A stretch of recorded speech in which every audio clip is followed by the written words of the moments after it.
Hello friends, मैं संजय तिवारी आपका YouTube channel पर स्वागत करता हूं।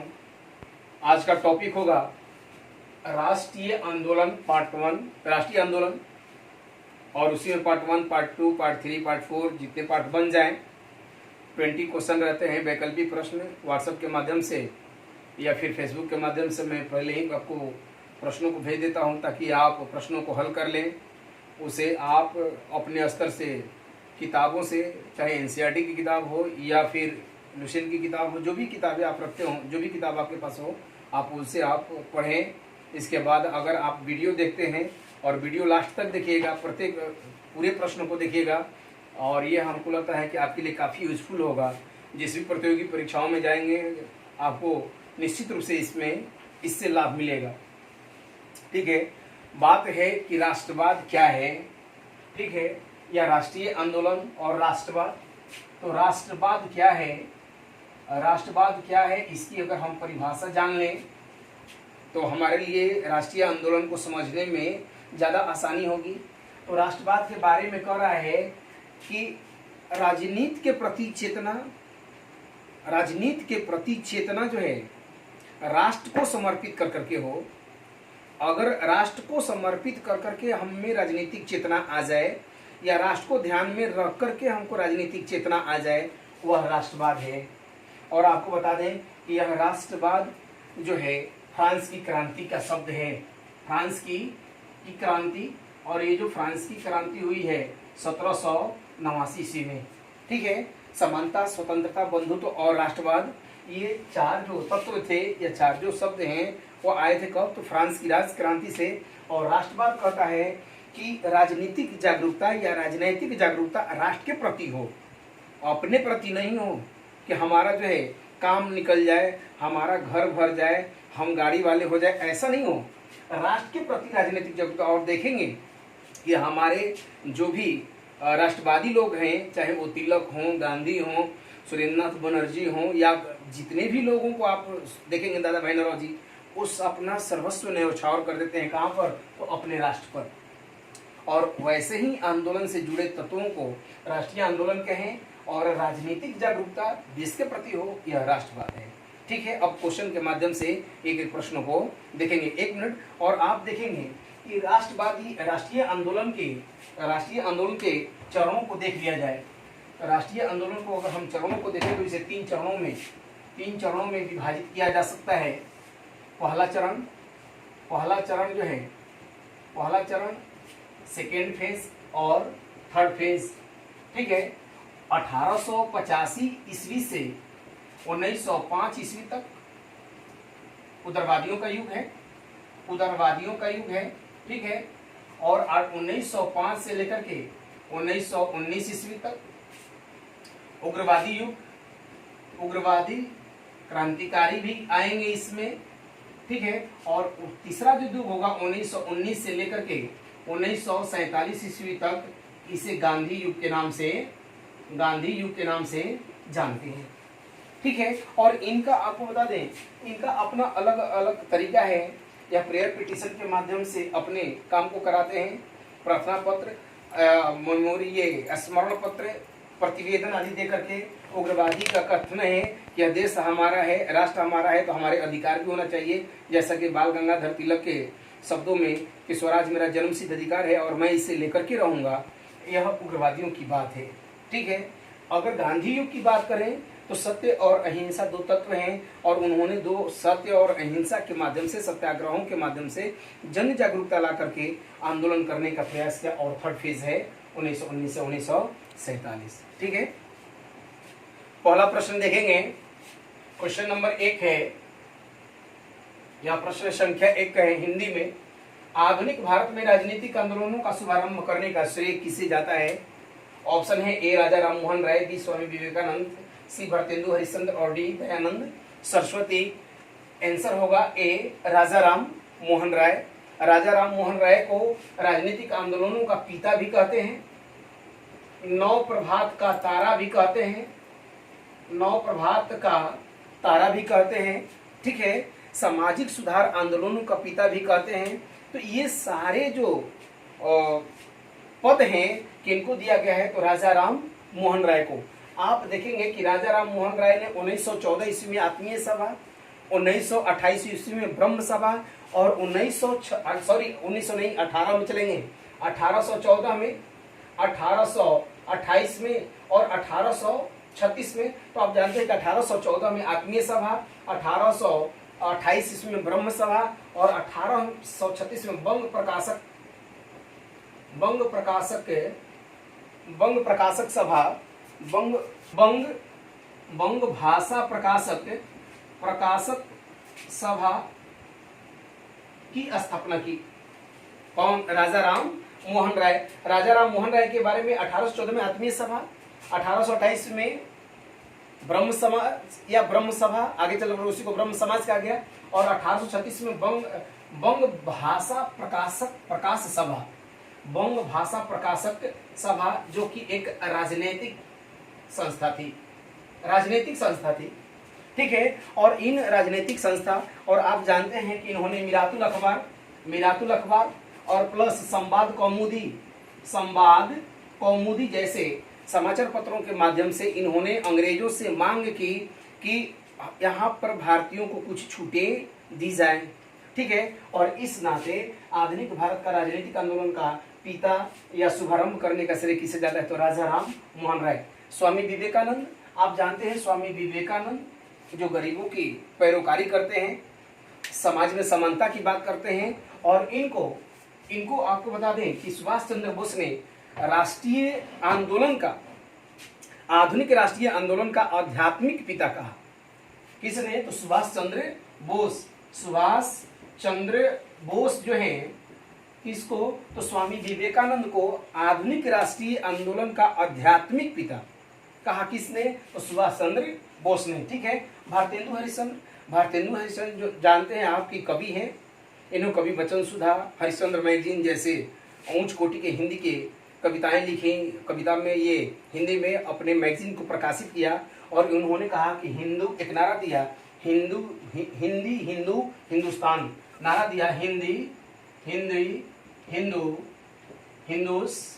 हिंदुस्तान। इस तरीके से हिंदुस्तान की बात करते हैं कौन? तो भारतेंदु हरिश्चंद्र जो कि एक कवि थे। ठीक है। दयानंद सरस्वती के बारे में जो आर्य समाज का स्थापना करते हैं 1875 ईस्वी में लाहौर में, और उन्होंने कहा कि सारी सच्चाई वेद में निहित है, और उन्होंने कहा कि स्वराज प्राप्त होना चाहिए, और कहते हैं कि भारत भारतीयों के लिए, यह नारा दिया जाता है कि किसका है? भारत भारतीयों के लिए है। यह नारा कौन देता है? तो दयानंद सरस्वती। अगला प्रश्न है, कई बार परीक्षाओं में पूछ चुका है इस प्रश्न को, तो जानबूझ करके मैंने इसको आपको टिक कर लिया। निम्नलिखित में कौन सी संस्था जमींदारों के हितों की रक्षा करती थी? जमींदारों की हितों की बात कर रहा है, तो इसमें आंसर है ए, लैंड होल्डर सोसाइटी। ठीक है। ऑप्शन इसमें B, British India association society, Bengal British India society, British Indian association, Indian league. ठीक है। लेकिन इसमें आंसर होगा लैंड होल्डर्स सोसाइटी, जिसका गठन 1838 ईस्वी में द्वारिकानाथ टैगोर और अन्य जमींदारों के द्वारा किया गया। और यह जमींदारों के हितों के, आप जानते हैं कि बिहार, बंगाल और उड़ीसा और पूर्वी उत्तर प्रदेश का क्षेत्र जो था जमींदारी का इलाका था। जब अपने यहाँ अस्थायी बंदोबस्त 44 के समय आया तो ये जमींदारी का इलाका था, और जमींदारों के हितों की रक्षा करने के लिए 1838 ईस्वी में द्वारिकानाथ टैगोर के नेतृत्व में कई जमींदारों ने मिलकर के लैंड होल्डर सोसाइटी का गठन किया। अब है Bengal British India association, Bengal British India society. इसकी स्थापना 1843 ईस्वी में होता है। जॉर्ज थॉम्पसन, एक अंग्रेज है, जॉर्ज थॉम्पसन, इसके द्वारा होता है। और कुछ भारतीय और कुछ अंग्रेजों को मिलकर के कैसे यहाँ के लोगों के मुद्दों को उठाया जाए और ब्रिटिश संसद के सामने रखा जाए, इस उद्देश्य से इसका स्थापना होता है। ब्रिटिश इंडिया एसोसिएशन की बात करें तो इसकी स्थापना 1851 ईस्वी में राजा राधाकांत देव, राजा राधाकांत देव के द्वारा। और ये दोनों लैंड होल्डर्स सोसाइटी और बंगाल ब्रिटिश इंडिया सोसाइटी के फेल्योर होने के बाद में, असफल होने के बाद में इस संस्था का गठन हो रहा है, जो जमींदारों के हितों की रक्षा कर रही थी। यह भी पूरी तरह से जमींदारों के हितों की रक्षा कर रहा है, लैंड होल्डर सोसाइटी भी, और यह भी जमींदारों के हितों की रक्षा के लिए है। अगर प्रश्न पूछ दे कि निम्नलिखित में कौन सा ऐसा सोसाइटी या संगठन है जो जमींदारों के हितों की रक्षा करता है, और ई ऑप्शन भी दे दे, नॉन या एक से अधिक, तो ये दोनों आंसर हो जाएंगे। ठीक है, ऐसे अगर पूछता है निम्नलिखित में कौन सी संस्था जमींदारों के हितों की रक्षा करती है और लैंड होल्डर सोसाइटी है, तो लैंड होल्डर सोसाइटी आंसर होगा। लेकिन अगर ई ऑप्शन बनता है तो यह भी होगा। ठीक है, अब देखेंगे इंडियन नहीं, 1875 ईस्वी में, 1875 ईस्वी में शिशिर कुमार घोष के द्वारा, शिशिर कुमार घोष के द्वारा इसका गठन किया जाता है। और इस इंडियन लीग का मतलब स्थापना का उद्देश्य था कि लोगों में राजनीतिक जागरूकता लाई जाए, लोगों में राष्ट्रवादी जागरूकता लाई जाए। और इसकी स्थापना कब, तो 1875 में, किसके द्वारा, तो शिशिर कुमार घोष। इसे याद रखेंगे। ठीक है, अगला प्रश्न है, 3 नंबर प्रश्न है, निम्न में से किस संगठन ने सिविल सर्विसेज के लिए आंदोलन चलाया? सिविल सर्विसेज, ठीक है, के लिए आंदोलन चलाया। ऑप्शन है, ऑप्शन देखेंगे, A Indian association, B Bombay association, C Poona Sarvajanik Sabha, D है बम्बई प्रेसिडेंसी एसोसिएशन। आंसर है ए इंडियन एसोसिएशन। आपको बता दें 1876 ईस्वी में सुरेंद्रनाथ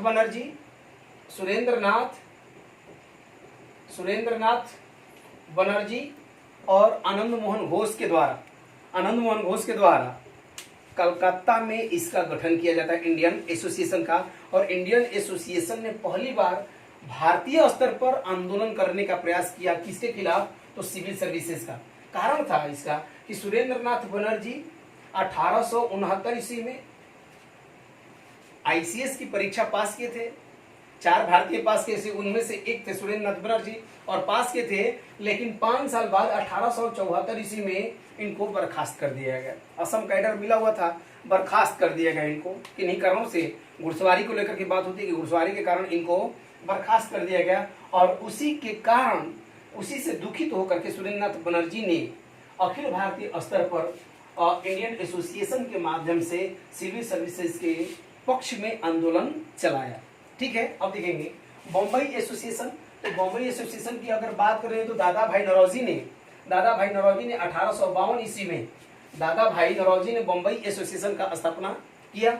पूना सार्वजनिक सभा, तो पूना सार्वजनिक सभा का स्थापना 1870 ईस्वी में महादेव गोविंद रनाडे के द्वारा। जबकि बम्बई प्रेसिडेंसी एसोसिएशन का गठन 1885 ईस्वी में फिरोज शाह मेहता, केटी तैलंग, बदरुद्दीन तैयब जी आदि लोगों के द्वारा किया गया। और आपको यह भी लगे हाथ बता दें कि 1885 से पहले इन सारी संस्थाओं का गठन हो चुका था। सुनेंगे, और यह जो संस्थाएं थी अपने अपने स्तर पर लोकल बॉडीज के रूप में काम कर रही थी। जैसे आप देखेंगे बम्बई की सभा है या बंगाल की सभा है, आगे लैंड होल्डर सोसाइटी भी आप देखें बंगाल की संस्थाएं हैं। तो अलग अलग, बंगाल प्रेसिडेंसी की अलग संस्थाएं, मद्रास प्रेसिडेंसी की अलग संस्थाएं, बम्बई प्रेसिडेंसी की अलग अलग संस्थाएं थी। और यह जो भारत था अलग अलग भागों में लोगों की आवाज हुए अलग अलग भागों से उठ रही थी और वो दब जा रही थी।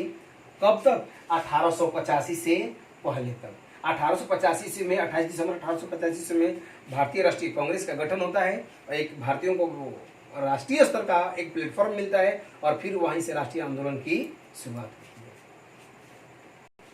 अगला क्वेश्चन देखेंगे, 4 नंबर है, प्रथम भारतीय जिसने आईसीएस की परीक्षा पास की। ICS means Indian civil services. आज उसी को हम लोग UPSC, union public service commission, UPSC बोलते हैं, या आईएएस, इंडियन एडमिनिस्ट्रेटिव सर्विस बोलते हैं। तो उसमें आईएएस, आईपीएस, आईआरएस आदि कैडर्स हैं अलग अलग। ठीक है, तो आईसीएस की परीक्षा कहता है कि प्रथम भारतीय जिसने आईसीएस की परीक्षा पास की वो कौन है? तो ऑप्शन देता है देवेंद्रनाथ टैगोर, बी सुरेंद्रनाथ बनर्जी, सी सत्येंद्रनाथ टैगोर और डी है दादा भाई नौरोजी। आंसर है सत्येंद्रनाथ टैगोर। 1863 ईस्वी में पहली बार वह पहला भारतीय है सत्येंद्रनाथ टैगोर जो आईसीएस की परीक्षा पास करते हैं। That's name Satyendranath Tagore. और आपको बता दें रविंद्रनाथ टैगोर के बड़े भाई थे, रविंद्रनाथ टैगोर के बड़े भाई थे जो 1863 ईस्वी में पहली बार आईसीएस की परीक्षा पास की। ठीक है, अब देखेंगे अगला ऑप्शन है देवेंद्रनाथ टैगोर। ये रविंद्रनाथ टैगोर के पिताजी थे। देवेंद्रनाथ टैगोर रविंद्रनाथ टैगोर के पिता थे। सुरेंद्रनाथ बनर्जी, आप देखें सुरेंद्रनाथ बनर्जी इंडियन एसोसिएशन का गठन करते हैं 1876 ईस्वी में, सिविल सर्विसेज के लिए करके पूरे भारत में आंदोलन करते हैं। दादा भाई नौरोजी बम्बई एसोसिएशन, आप देखें कि बम्बई एसोसिएशन का स्थापना करते हैं। और इन्हें grand old man of India, Bharat का वयोवृद्ध नेता, और भारत में आर्थिक शोषण की पहली बार जो व्याख्या किया कि अंग्रेजों ने भारत का किस तरीके से आर्थिक शोषण किया, poverty and un British rule in India, इस पुस्तक में पहली बार दादा भाई नौरोजी ने इस बात का विवेचना किया कि भारत का किस तरीके से आर्थिक शोषण हो रहा था। और उसी से जुड़ा हुआ एक पत्र है, एक पेपर है, इंग्लैंड डेप्ट टू इंडिया में भी देता है। और फिर अगर बुक पूछता है तो poverty and un British rule in India में। ठीक है, अगला प्रश्न है 5 नंबर देखें, ईस्ट इंडिया एसोसिएशन का गठन लंदन में किसके द्वारा किया गया? ईस्ट इंडिया एसोसिएशन का गठन लंदन में किसके द्वारा किया गया? ऑप्शन है आपके सामने, A Dadabhai Naoroji, B Pherozeshah Mehta, C B Raghavachari, D Subramania Iyer. इसमें आंसर होगा ए दादा भाई नौरोजी के द्वारा 1866 ईस्वी में लंदन में 1866 ईस्वी में लंदन में ईस्ट इंडिया एसोसिएशन का गठन किया गया। इसका उद्देश्य था कि भारतीयों के दुख दर्द को, भारतीयों की समस्याओं को ब्रिटेन की जनता और ब्रिटेन की संसद को बताया जाए। जैसे आप इनकी किताब का एक नाम सुनिए, British un British rule in India, poverty and un British rule in India. इन्होंने कहा कि अन ब्रिटिश है। जैसा दादा भाई नौरोजी ब्रिटेन में जिस तरीके से शासन व्यवस्था देखते थे, उस टाइप का शासन व्यवस्था इंडिया में दिखाई नहीं दे रहा था। और इसी बात को कहा कि ये अन ब्रिटिश है, ब्रिटिश ऐसे शासन नहीं करते हैं, वो तो लोकतांत्रिक मूल्यों को मानते हैं, लोकतांत्रिक मूल्यों को फॉलो करते हैं। ठीक है, और उन्होंने इसी बात को ध्यान में रखते हुए इंग्लैंड में भी एक संस्था, लंदन में भी एक संस्था स्थापित किया, that's name east India association. कब? तो 1866 ईस्वी में। फिरोज शाह मेहता आप जानते हैं कि बम्बई एसोसिएशन से जुड़े हुए हैं, और उदारवादी नेताओं में इनकी गिनती होती है। उदारवादी नेताओं में फिरोज शाह मेहता की गिनती होती है। वीर राघवाचारी और सुब्रमण्यम अय्यर दोनों की अगर बात करें तो ये दक्षिण भारत के नेता थे। और मद्रास महाजन सभा का गठन 1884 ईस्वी में किए थे। 1884 ईस्वी में किए थे मद्रास महाजन सभा। और यही वीर राघवाचारी हैं जो आज बड़ा ही फेमस है, द हिंदू ऐसे कहें, हिंदू समाचार पत्र। और यह जो हिंदू समाचार पत्र आज आईएएस आईपीएस के जितने भी लड़के हैं वो सब, या बैंक वाले लड़के हैं, सब हिंदू पेपर पढ़ते हैं। दक्षिण भारत मद्रास से निकलने वाली है। और इस हिंदू का संपादक या हिंदू पेपर की शुरुआत 1878 ईस्वी में किसी ने शुरू किया, तो वह है वीर राघवाचारी। ठीक है, अगला प्रश्न देखेंगे, बड़ा प्यारा सा प्रश्न है कि भारतीय राष्ट्रीय कांग्रेस का संस्थापक किसे माना जाता है? ठीक है, भारतीय राष्ट्रीय कांग्रेस का संस्थापक किसे माना? हमको उम्मीद है कि सभी लोग इस प्रश्न को हल किए होंगे। और इसका आंसर है ए.ओ. ह्यूम। पूरा नाम है एलन ऑक्टोवियन ह्यूम। ठीक है, एक अंग्रेज सिविल सर्विसेज से रिटायर व्यक्ति थे, जो सिविल सर्विसेज करते थे या प्रशासनिक सेवा में थे, रिटायर हुए थे। और इन्होंने भारतीय राष्ट्रीय कांग्रेस का स्थापना किया। ठीक है, देखेंगे इसके पीछे क्या इतिहास है। 3 डेट देखेंगे, 1883, 1884 और 1885। 28 दिसंबर 1885 को भारतीय राष्ट्रीय कांग्रेस का स्थापना होता है। इससे पहले एलन ऑक्टोवियन ह्यूम या ए.ओ. ह्यूम ने 1883 ईस्वी में कलकत्ता विश्वविद्यालय के स्टूडेंटों को लेटर लिखा कि आपको एक ऐसे प्रयास करना चाहिए, एक ऐसा मंच तैयार करना चाहिए जो राष्ट्रीय स्तर का हो और राष्ट्रीय स्तर की बातें उस पर उठ पाए। ऐसा प्रयास किसने किया? एलन ऑक्टोवियन ह्यूम 1883 में कलकत्ता विश्वविद्यालय के स्टूडेंटों के साथ इन्होंने किया। 1884 में मद्रास के अडयार में थियोसोफिकल सोसाइटी का जो मीटिंग हुआ उसमें दादा भाई नौरोजी, सुरेंद्रनाथ बनर्जी या इनके जैसे कई नेता थे और वहां पर यह बात हुई कि एक राष्ट्रीय मतलब राष्ट्रीय मंच दिया जाए और वहीं पर भारतीय राष्ट्रीय संघ की स्थापना किया जाता है। भारतीय राष्ट्रीय संघ जो आगे चल करके भारतीय राष्ट्रीय कांग्रेस ग्रुप में तब्दील होता है। और आपको बता दें कि यह 22 वर्षों तक 1885 से लेकर के 1885 और 22 जोड़ लें 15 7 22 मतलब 1906 ईस्वी तक ये कांग्रेस के महासचिव के पद पर विराजमान रहते हैं। और उन्होंने 1885 ईस्वी में डफरिन के पास जाकर के 85 में डफरिन के पास शिमला जाते हैं और वहां पर उसको समझाते हैं कि एक सेफ्टी बल्ब की जरूरत है भारत में, ताकि एक इस तरीके से मंच हो कि भारतीय अपनी बातों को उठाएं और अंग्रेजी सरकार उन बातों को जान ले और जान करके उनका कोई निदान करे। ऐसी सोच थी किसका, एलन एक्टवियन ह्यूम का। और इस मामले में डफरिन ने भी इनका साथ दिया और इस तरह से 28 दिसंबर 1885 को भारतीय राष्ट्रीय कांग्रेस का स्थापना मुंबई के गोकुलदास तेजपाल संस्कृत कॉलेज या महाविद्यालय में होता है। ठीक है, अगला प्रश्न देखेंगे, प्रश्न संख्या 7 है, भारतीय राष्ट्रीय कांग्रेस का प्रथम अध्यक्ष कौन थे? भारतीय राष्ट्रीय कांग्रेस के प्रथम अध्यक्ष कौन थे? ऑप्शन है ए उमेश चंद्र बनर्जी, बी बदरुद्दीन तैयब जी, सी दादा भाई नौरोजी और डी जॉर्ज इलोई। हमको लगता है कि सब लोग प्रश्न को बनाए होंगे, उनका प्रश्न ठीक भी होगा, आंसर सही होगा। उमेश चंद्र बनर्जी या डब्ल्यू सी बनर्जी के नाम से भी इन्हें जानते। उमेश चंद्र बनर्जी ने पहले प्रथम अधिवेशन हुआ था बम्बई में 1885 ईस्वी में। कहाँ पर? तो 1885 ईस्वी में गोकुलदास तेजपाल संस्कृत महाविद्यालय में, जिसमें 72 सदस्यों ने भाग लिया था। ठीक है, जिसमें दादा भाई नौरोजी भी थे, फिरोज शाह मेहता भी थे, केटी तैलंग, सुब्रमण्यम अय्यर, जितने भी उग्रवादी नेता थे वो सभी लोग, लगभग 72 लोग इसमें भाग लिए थे।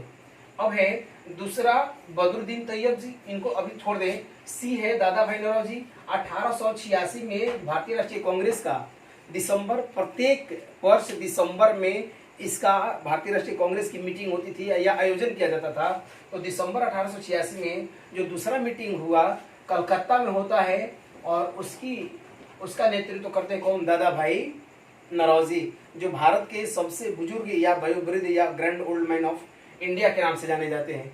तीसरा जो होता है 1887 ईस्वी में मद्रास में, और बदरुद्दीन तैयब जी मद्रास में तीसरे होते हैं। लेकिन प्रश्न बनता है इन पर कि भारत का वह कौन सा पहला मुस्लिम है जिन्होंने भारतीय राष्ट्रीय कांग्रेस की अध्यक्षता की? तो यही है बदरुद्दीन तैयब जी। और यह पूछे कि बदरुद्दीन तैयब जी ने किस अधिवेशन की अध्यक्षता की? और ऑप्शन दे दे, कलकत्ता, मुंबई, मद्रास, इलाहाबाद आदि दे देता है। तो इसमें होगा आंसर क्या? मद्रास, 1887 में। ठीक है, जॉर्ज इलोई पहला अंग्रेज था जिसने भारतीय राष्ट्रीय कांग्रेस की अध्यक्षता की थी 1888 ईस्वी में। और यह कहाँ हो रहा था मीटिंग जी? तो इलाहाबाद में। अब देखेंगे भारतीय राष्ट्रीय कांग्रेस का स्थापना होता है तो भारतीय राष्ट्रीय कांग्रेस सिर्फ देखने के लिए नहीं बनी थी, उनको राष्ट्रीय स्तर की बातें उठानी थी। और राष्ट्रीय स्तर पर उमेश चंद्र बनर्जी की अध्यक्षता में जो बातें उठती है तो कहता है कि इंडियन सिविल सर्विसेज का एग्जाम इंग्लैंड और भारत दोनों जगहों पर कराई जाए। पहले ही मांग होता है भारत में प्रांतीय विधानसभा और केंद्रीय विधानसभा में विस्तार किया जाए। ठीक है, भारत सचिव का जो पोस्ट है उसको समाप्त किया जाए। भारत में जो सेना में के जो लोगों में जो पेमेंट लेकर के असमानता है उसको समाप्त किया जाए। मतलब इन तरीके के जो संवैधानिक सुधारों की बात कर रहे थे कौन? उदारवादी नेता या भारतीय राष्ट्रीय कांग्रेस के शुरुआती के नेता। अगला प्रश्न है, कांग्रेस के किस अधिवेशन में पहली बार लाला लाजपत राय ने भाग लिया और हिंदी में भाषण किया? लाला लाजपत राय फर्स्ट टाइम कहां पर भाग लेते हैं और हिंदी में भाषण करते हैं? ये ऑप्शन है ए प्रथम अधिवेशन, कांग्रेस का प्रथम अधिवेशन, द्वितीय अधिवेशन, तृतीय अधिवेशन और चतुर्थ अधिवेशन। तो इसमें आंसर होगा चतुर्थ अधिवेशन 1888 इलाहाबाद। इलाहाबाद में, जिसकी अध्यक्षता आप जानते हैं कि जॉर्ज यूले कर रहे थे, और इन्होंने इसमें भाग लिया। आपको बता दें कि लाला लाजपत राय उग्रवादी विचारधारा का या गर्मपंथी नेता थे, और भारतीय राष्ट्रीय कांग्रेस की जब स्थापना हुआ था तो उन्होंने अपना विचार व्यक्त किया था कि भारतीय राष्ट्रीय कांग्रेस की स्थापना जो है एक सेफ्टी वॉल्व के रूप में इस्तेमाल किया गया है ताकि अंग्रेजों को बचाया जाए। इसी बात को A.O. ह्यूम के जो जीवनीकार हैं बेडरबर्न ने भी कहा कि यह सेफ्टी वॉल्व था ताकि भारत में उठती हुई जो समस्याएं हैं और उठता हुआ जो राष्ट्रवाद है उसको दबाया जाए। उनकी मांगों को अगर सरकार मान लेती है तो वो बातें खुद ब खुद दब जाएंगी। ठीक है, इसी बात को रजनी पामदत्त भी ठीक है कहते हैं कि कांग्रेस शिशु था और अपने को बचाए रखने के लिए ओ मतलब सरकार की बातों को मानता था। तो इस तरीके से बहुत सारी बातें हैं, जैसा कि सेफ्टी वॉल्व का सिद्धांत लाला लाजपत राय ने दिया, उसी बात को बेडरबर्न भी कह रहे हैं, रजनी पामदत्त के भी शब्दों में वो बातें दिखाई पड़ रही हैं। अगला प्रश्न देखेंगे, कलकत्ता विश्वविद्यालय की पहली महिला स्नातक कदामनी गांगुली ने कांग्रेस के किस सत्र को संबोधित किया? ऑप्शन ए है तृतीय सत्र है, चतुर्थ सत्र, पंचम और षष्ठ। इसमें आंसर होगा डी षष्ठ। कलकत्ता में हो रहा था, कलकत्ता में। ठीक है, ये तृतीय हुआ था 86-87 में, ये 88 में, 1888 में, ये 1889 में और ये 1890 में, 1890 में कलकत्ता में हो रहा था। और वहीं पर कदामनी गांगुली जो ये कलकत्ता विश्वविद्यालय की प्रथम महिला स्नातक थी, उन्होंने पहली बार भाग लिया, भारतीय राष्ट्रीय कांग्रेस को संबोधित भी किया। और यह जो संबोधन है अपने आप में एक मायने रखता है कि अतीत में जो हमारे यहाँ नारियों का सम्मान था और बीच में या मध्यकाल में आते आते जो ये डैमेज हुआ था, आधुनिक काल में आकर के वो अपने फिर से अपना जो है धीरे धीरे प्रतिमान स्थापित करने की कोशिश कर रहा है। ठीक है, और उसी में देखते हैं कदामनी गांगुली को जो कलकत्ता विश्वविद्यालय की छात्रा हैं और भारतीय राष्ट्रीय कांग्रेस को भी संबोधित कर रही हैं। तो देखेंगे अगला प्रश्न होगा, निम्नलिखित में कौन कांग्रेस का उग्रवादी नेता नहीं था? कांग्रेस का उग्रवादी नेता नहीं था। ऑप्शन ए है लाला लाजपत राय, बी मदन मोहन मालवीय, सी फिरोज शाह मेहता, डी दादा भाई नौरोजी और ई ऑप्शन भी है नन या एक से अधिक। अब देखेंगे आप कि आपने आंसर क्या बनाया है। इसमें आंसर होगा ए लाला लाजपत राय। अगर आप सोचते होंगे कि मदन मोहन मालवीय भी उग्रवादी नेता है तो ऐसा नहीं है। उग्रवादी नेताओं में लाला लाजपत राय यानी लाल बाल पाल पाल प्लस अरविंद घोष चार नाम आते हैं। ये निम्नलिखित में कौन कांग्रेस का उग्रवादी नेता नहीं है? तो लाला लाजपत राय, यानी ये उग्रवादी नेता हैं और ये बाकी लोग जो हैं उग्रवादी नेता हैं। तो उग्रवादी नेताओं की फहरिस्त क्या है, लिस्ट क्या है? तो लाल बाल पाल और अरविंदो घोष, ये जो चार हैं इनका नाम याद रखिए। अब बाकी जो भी मिलते हैं मान करके चलिए कि उग्रवादी हैं। और उग्रवादियों में नाम मदन मोहन मालवीय, फिरोज शाह मेहता, दादा भाई नौरोजी, सूर्यनाथ बनर्जी, सुब्रमण्यम अय्यर, वीर रघवाचारी, केटी तैलंग, फिरोज शाह मेहता आदि आदि नाम आते हैं। अब देखेंगे कि उदारवादी किसको और उग्रवादी किसको? उग्रवादी किसको? तो उदारवादी जो है इनका काल 1905 से लेकर के 1905 करें 1885 से लेकर के 1905 ईस्वी तक, और ये 1905 से लेकर के 1919 ईस्वी तक का काल उग्रवादियों का था। ये उदारवादी जो है प्रेयर, पिटीशन, मेमोरेंडम यानी स्मरण पत्र, प्रतिवेदन आदि के माध्यम से अपने आंदोलन को या कांग्रेस को धीरे धीरे गति दे रहे थे। जैसे होता है कि हमको किसी से कुछ मांगना है ऑफिसर से, तो सर मेरा प्लीज काम कर दीजिएगा। हमने आपको एप्लीकेशन दे रखा है, फिर से एक और स्मरण पत्र दे देते हैं। यह कार्य था किसका? उग्रवादियों का। और उग्रवादियों के नेताओं की लिस्ट देखिए आप, मदन मोहन मालवीय, फिरोज शाह मेहता, दादा भाई नौरोजी, सुरेंद्र बनर्जी आदि आदि। उग्रवादी कहते हैं कि भारत मेरा है, ठीक है, और हमारा अधिकार है, और अधिकार के तहत हम अपनी बातों को मनवाएंगे। जैसे कि एक उदाहरण मिलता है कि बाल गंगाधर तिलक ने कहा कि freedom is my birth right and I take it. स्वतंत्रता मेरा जन्मसिद्ध अधिकार है और मैं इसे लेकर के रहूंगा, ठीक है।